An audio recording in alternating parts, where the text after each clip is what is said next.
we refer to, by the way, we refer to the idea of the first and second order conditions as unconstrained optimization because we have not constrained the independent variable to any particular range or collection of numbers. The moment that you put a constraint in there, it no longer follows the same procedures and you need to take a set of different procedures to find the best value. Right now, that's outside of the scope of our discussion, but we'll certainly return back to it later in the course.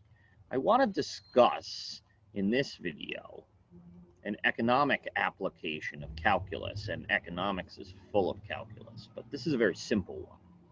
So suppose, for example, that I order a certain quantity, or I sell a certain quantity Q, and let pi of Q represent the profit of selling Q units. Well, then we know that in order to find profit of Q units, that I need to find my total revenue of selling those Q units and subtract out my total costs. And that, of course, gives me my total profits. The question is, what's the best value of Q such that I end up getting my best profit, my highest profit? We can do that by we can figure that out by finding the first and second order conditions. So remember that the first order condition stated that the derivative of Q needs to be equal to 0. But we know that the derivative of this is equal to the derivative of the total revenue with respect to Q minus the derivative of the total costs with respect to Q. Here, however, the derivative of the total revenue is a quantity that we refer to as marginal revenue. It's how much revenue I'm going to earn for every one additional increase in Q. So, and the same, by the way, we refer to as marginal cost. How much will it cost me if I sell one more additional unit? So this is just simply equal to the marginal revenue minus the marginal cost. Well, we said that in order for a particular value of Q, in order for that to be optimal, the first order conditions need to hold. In other words, that needs to equal 0.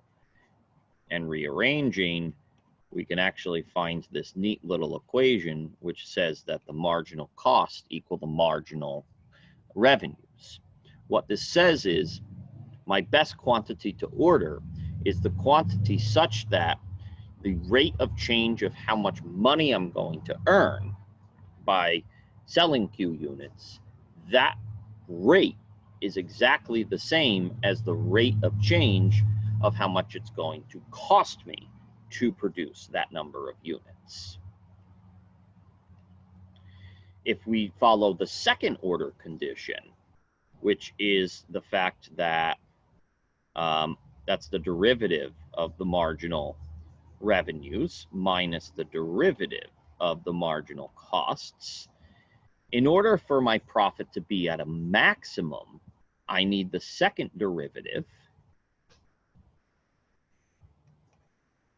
to be less than 0, right? Remember, the rate of change of the rate of change needs to be negative in order to turn the slope from positive to negative.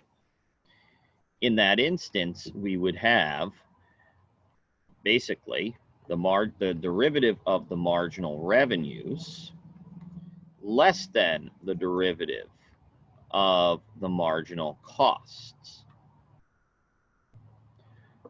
Put in plain English, how fast my rate of change of revenue is changing. I need the optimal point is when the optimal quantity is the quantity such that the change in my rate of revenues coming in starts to be less than the rate at which my costs are increasing. In other words, the rate at which my revenues are increasing is less than the rate at which my costs are increasing. So it needs, the marginal revenues and the marginal costs need to be equal to each other at the optimal ordering quantity, and the marginal revenues need to be less than, strictly less than, the rate at which the marginal costs are changing. When we have those two conditions hold true, then we have an optimal ordering quantity, regardless of the function that's used for marginal costs and marginal revenues. With this stated, this is one of many applications of calculus to business.